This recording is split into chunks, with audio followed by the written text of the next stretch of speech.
High বন্ধুরা, রাজরূপ ব্লকে আপনাদের স্বাগত। আশা করি আপনারা ভালো আছেন আর আপনাদের আশীর্বাদে আমাদের ফ্যামিলির সবাই ভালো আছি।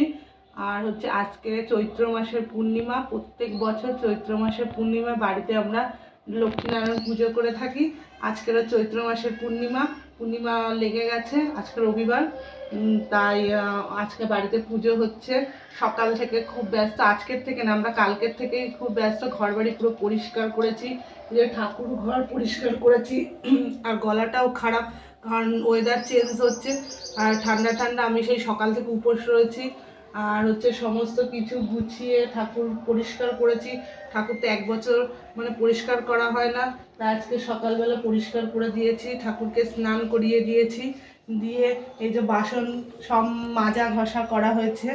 আর ঘুমাচ্ছে, ওকে ঘুম পাড়িয়ে রেখে আমি কাজ করছি। কারণ আমি তো একাই আমাকে সব করতে হয়, তাই ওকে ঘুম পাড়িয়ে দিয়েছি। দিয়ে আমি এই পাশে বসে সব কাজ করছি। এইদিকে তোমার দাদাভাই সকালে গিয়ে ফল বাজার করে নিয়ে এসেছে।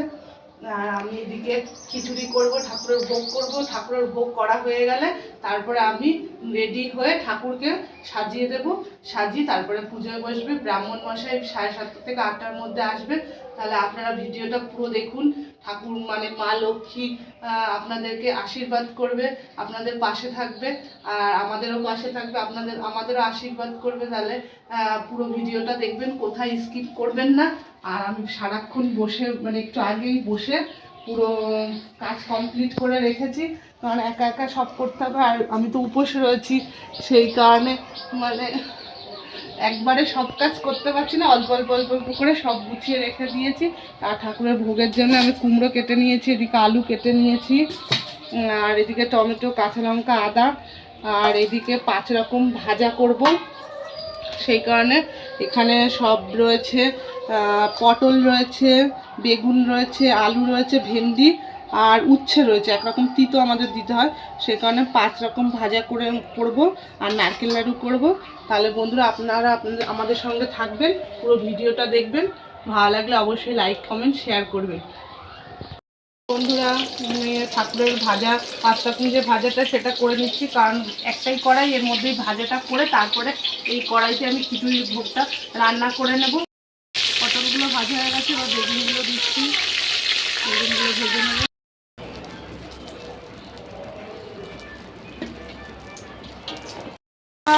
পটল ভাজা হয়ে গেছে, বেগুন ভাজা হয়ে গেছে, এবার আলুগুলো ভেজে নিচ্ছি।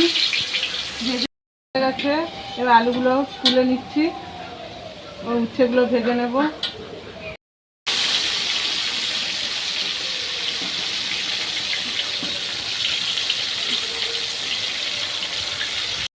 বন্ধুরা, এই যে আমার 5 রকম ভাজা কমপ্লিট হয়ে গেছে, এগুলোকে আমি রেখে দিলাম। এরপর আমি খিচুড়িটা বসিয়ে দেবো। আর 1 ফোড়নেই আমি খিচুড়ি করবো, কারণ কড়াইটা আমার একটাই, এই কারণে আর গ্যাসও একটা, সেই কারণে আমি 1 ফোড়নে পুরো খিচুড়িটা কমপ্লিট করবো।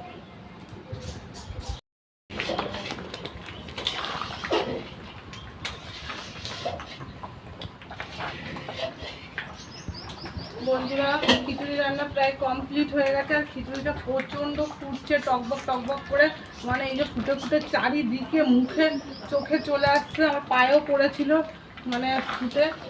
হয়তো মনে হয় সব কিছু ঠিক হয়েছে, এটা আমার শোনা কথা। আমার শাশুড়ি আমাকে বলতো যে তরকারিতে বা খিচুড়িতে যদি সব কিছু ঠিকঠাক হয় তাহলে নাকি এইভাবে ফোটে তরকারি, দেখলেই বোঝা যাবে। হয়তো সব ঠিক হয়েছে, জানি না, খেয়ে তারপরে বলা যাবে, সবাই খেয়ে বলবে কেমন হয়েছে। তাহলে খিচুড়িটা আমি নামিয়ে নেব, ঘি দেবো আর একটু চিনি দেবো, দিয়ে খিচুড়িটা আমি নামিয়ে ঠাকুরের জন্য আলাদা এই গামলিতে তুলে রাখবো। তারপরে আলাদা একটা বাটিতে আমি তুলে রেখে দিই গামলিতে। বন্ধুরা, আমার ভোগ রেডি হয়ে গেছে। এই যে আমি ভোগ দিয়েছি ঠাকুরের এখানে। আর আমি ঠাকুরটাকে এবার সাজিয়ে নেব। ঠাকুরটা বসিয়ে দিয়েছি, সব আমি হাতাহাতি করে নিচ্ছি। আমি আর বোন মিলে, দুজনা মিলেই করছি এখন, কারণ এক্ষুনি ব্রাহ্মণ মশাই চলে আসবেন, ওই কারণে। আর এই যে নারকেল লাড়ু বানিয়েছি।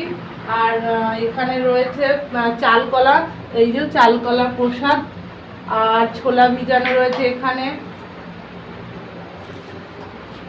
আর বন্ধুরা, এটা হচ্ছে আতপ চালে 5 রকম ফল দিয়ে আমরা ঠাকুরকে দেই। আর এটা হচ্ছে সিদ্ধ চাল, সিদ্ধ চালে সবজি দিয়ে এটাও দেওয়া হবে। আর এখানে সবকিছুই গোছানো রয়েছে। আর এই যে বন্ধু, এই গামলাটাতে সিন্নি মাখা হবে। আমাদের ওই ছোট গামলা ছিল আগে, তাই ওই ছোট গামলাতে সিন্নি প্রসাদ ভরতো না, 1 কেজি 250 সিন্নি প্রসাদ ভরতো না। তার জন্য আগের বছরে ওনার দাদা ভাই এই গামলাটা কিনে নিয়ে এসছে। আর এই গামলাতে পুরো প্রসাদটাই মানে মাখা যায় আর কোনো অসুবিধা হয় না, সেই কারণে আগের বছরে এই গামলাতেই করা হয়েছে। আর এবছরও এই গামলাতেই মানে সিন্নি প্রসাদ মাখা হবে। আর এদিকে আমি বসে বসে সব কিছু আস্তে আস্তে করে গুছিয়ে ফেলছি, ব্রাহ্মণ তো চলে আসবেই। আর এই যে বোন এদিকে ফল কাটছে, এই যে ফল কাটছে। আর আমি এদিকে আটাটা ঢেলে নেব সিন্নির জন্য, ব্রাহ্মণ চলেই আসবে এক্ষুনিতে।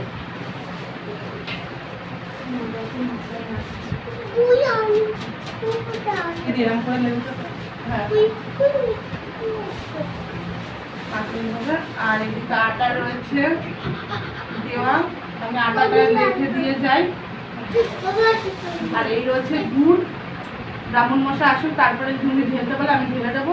এখন আটাটা আমার দুটো ঢেলে আমি এই সাইড করে রেখে দিচ্ছি এর ভিতরে। আর এখানে কলা রয়েছে 21টা কলা, কলাটা ব্রাহ্মণ মশাই আসলেই আপনাকে যদি ছাড়িয়ে দিতে বলে আমি তখন দিয়ে দেবো। তাহলে দুধটা আমি এখানে রেখে দিলাম। আর এখানে বাতাসা রয়েছে, আর এখানে খই মুরগি রয়েছে, এখানে 5 রকম ফল রয়েছে, দই রয়েছে, সমস্ত কিছু মোটামুটি গুছিয়েছি। এখন ঠাকুরমশাই আসুক, আসলে উনি বলুক যে আর কী কী লাগবে। তারপরে নতুন গামছা আনা হয়েছে, কারণ আমাদের তো নারায়ণ ঠাকুর নেই, সেই কারণে গামছা কেটে ওখানে 5 রকম মানে পান দেওয়া হবে, সুপুরি দেওয়া হবে, 5টা পান, 5টা সুপুরি, 5টা খড়িতে দিয়ে ঠাকুরমশাই ওখানে নারায়ণ ঠাকুর প্রতিষ্ঠান করবেন, করে তারপরে পুজোতে বসবেন। তাহলে আমরা এখন কাজ করি। খইগুলো থালাতে ঢেলে নিলাম। আর এই খইয়ের উপরে এবারে বাতাসা দিয়ে দেবো। আর এখানে আছে তোমার এটাকে কি বলে, মুরগি, এই মুরগিগুলো ঢেলে দেবো। আগে মুরগিগুলো কেমন ছোট ছোট ছিল খইয়ের মুরগিগুলো, এখন মুরগিগুলো কেমন বড় বড় করে দিয়েছে দেখুন। এর উপরে মুরগিগুলো ঢেলে দেবো। থালাটা ছোট হয়ে গেছে তো থাক, পরে যদি আবার লাগে আবার দেওয়া যাবে। তারপর বাতাসাগুলো দিয়ে দেবো।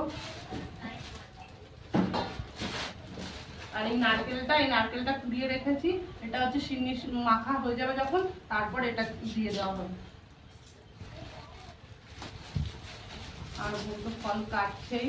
আর এখানে দুধ রয়েছে, এটা হচ্ছে 1 কেজি 250 দুধ লাগে। এই যে এই দুধটা রয়েছে, এই দুধটাও সিন্নির ভিতরে যাবে। আর কে কে নারায়ণ পুজোর সিন্নি খেতে ভালোবাসো প্লিজ কমেন্ট করে কিন্তু জানিও। আমার কিন্তু খুব ভালো লাগে নারায়ণ পুজোর সিন্নি খেতে। আমি উপোস রয়েছি তো, ওর জন্য হয়তো কথাটা মানে কি বলবো আস্তে আস্তে শোনাচ্ছে। বন্ধুরা, ঠাকুরমশাই চলে এসছে। তোমার দিদিভাই ঠাকুরমশার পা ধোয়াচ্ছে, কারণ পুজোর আগে পা ধুইয়ে ঘরে নিয়ে আসতে হয় ঠাকুরমশাই আসলে, কারণ এটাই হচ্ছে আমাদের নিয়ম পুজোর।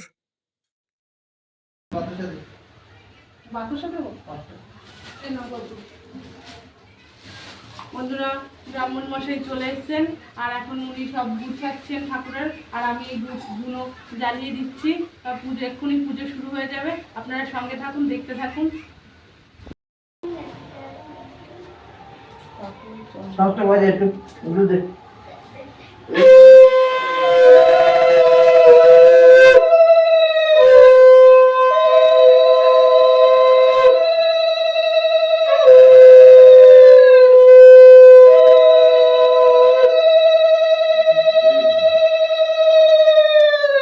ওম বিষ্ণু, ওম বিষ্ণু, ওম বিষ্ণু, ওম বিষ্ণু তদ বিষ্ণু পরমং পদং সদা পশ্যন্তি সুরায় দিব্য চক্ষুরাকং নম অপবিত্র পবিত্র বা সর্বাবস্থাং গত হি পিবা যৎসরে পুণ্ডরিকাক্ষং সর্বাজ্য অভ্যন্তরে শুচি নম শুচি, নম শুচি, নম শুচি, নম মাধব মাধব বাচিন মাধব মাধব দিদি সাধব সরন্তি সর্বে সর্বা কার্যেষু নম শ্রী মাধব বিষ্ণু নম তৎসদ্য আদ্য। চৈত্র মাসে শুক্লপক্ষে দোল পূর্ণিমা তিথ মঙ্গল কামনার্থে যজ্ঞেশ্বর শ্রী বিষ্ণু দেবতা সহিত ধনধান্য দেবী মহালক্ষ্মী নারায়ণী পূজা আদি জপ এবং লক্ষ্মী দেবতায় নেওয়া। বন্ধুরা পুজো শেষ হয়ে গেছে, ব্রাহ্মণ ঠাকুরমশাই চলে গেছেন আর আমাকে বললো সিন্নিটা মাখতে, উনি সব গুছিয়ে দিয়ে গেছেন। আমি এখন সিন্নিটা মাখছি। সিন্নি মাখা হয়ে গেলে সব বাচ্চা কাচ্চাদের ডেকে প্রসাদগুলো আমি দিয়ে দেবো। সিন্নি মাখা রেডি হয়ে গেছে আর প্রসাদ আমি আর বোন আর দিদি, দিদি খাচ্ছে অবশ্য, আমি আর বোন মিলে সবাইকে দিচ্ছি। এই যে সবাই রয়েছে আর হচ্ছে আমার পাশেই থাকে হচ্ছে আমার বোন। বন্ধুরা সবাইকে প্রসাদ দেওয়া হয়ে গেছে, সবার খাওয়া কমপ্লিট হয়ে গেছে। তাহলে আর ব্লগটা আর বেশি দূর করলাম না, এই পর্যন্তই। তাহলে আশা করি আপনারা সবাই ভালো থাকবেন, সুস্থ থাকবেন আর বেশি বেশি করে আমাদের ভিডিওগুলো দেখবেন আর শেয়ার করবেন।